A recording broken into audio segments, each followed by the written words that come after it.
एक भूत भगाने वाला जिसे पैसों की जरूरत है और एक भूत जिसे अपनी यादें वापस चाहिए। चलिए इन दोनों की अजीब, अलौकिक और मजेदार कहानी को समझते हैं। तो कहानी का हीरो है पार्क बोंग, एक कॉलेज स्टूडेंट जो भूतों को देख सकता है और उनसे लड़ भी सकता है। उसका एक ही लक्ष्य है, भूत भगाकर $10 लाख कमाना। और दूसरी तरफ है ह्यून जी, एक भूत जिसे ये तक याद नहीं कि वो कौन थी या कैसे मरी। इनकी पहली मुलाकात तब होती है जब बोंग को एक स्कूल से भूत भगाने का काम मिलता है, पर वो भूत यानी ह्यूनजी उसकी उम्मीद से कहीं ज्यादा ताकतवर निकलती है।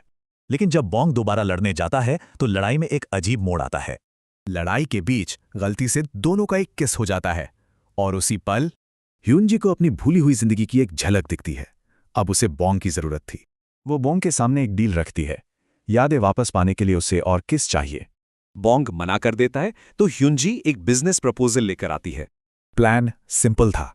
ह्यूनजी भूतों को ढूंढेगी, उनकी कमजोरी पता करेगी और बोंग उन्हें भगाएगा। बोंग पैसों के लिए मान जाता है और बस यहीं से उनकी अजीब पार्टनरशिप शुरू होती है। और उनकी टीम काम कर जाती है। हर केस के साथ वो एक दूसरे के करीब आने लगते हैं। बोंग अब ह्यूनजी का ख्याल रखने लगा था। 5 सालों में पहली बार कोई उसके लिए इतना कुछ कर रहा था। पर जैसे जैसे उनका रिश्ता गहरा होता है, वैसे वैसे नए खतरे और गहरे राज सामने आने लगते हैं। कॉलेज का नया प्रोफेसर हे सुंग भी ह्यूनजी को देख सकता है, पर क्यों? हमें पता चलता है कि बोंग की मां को एक भूत ने मारा था और उसके पिता सालों से लापता हैं। इतनी कोशिशों के बाद भी ह्यूनजी की पूरी याददाश्त अब भी एक पहेली बनी हुई है। एक ट्रिप के दौरान एक गलतफहमी होती है और बोंग सारा इल्जाम ह्यूनजी पर डाल देता है।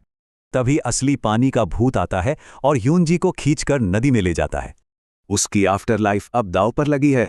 प्रोफेसर हेसुंग के इरादे क्या हैं? उसे बोंग के घर से एक किताब चुराते हुए भी देखा गया है। और बोंग के परिवार के साथ जो हुआ, उसका असली गुनहगार कौन है? दो दुनियाओं में फंसी ये कहानी कई अनसुलझे सवाल पीछे छोड़ जाती है।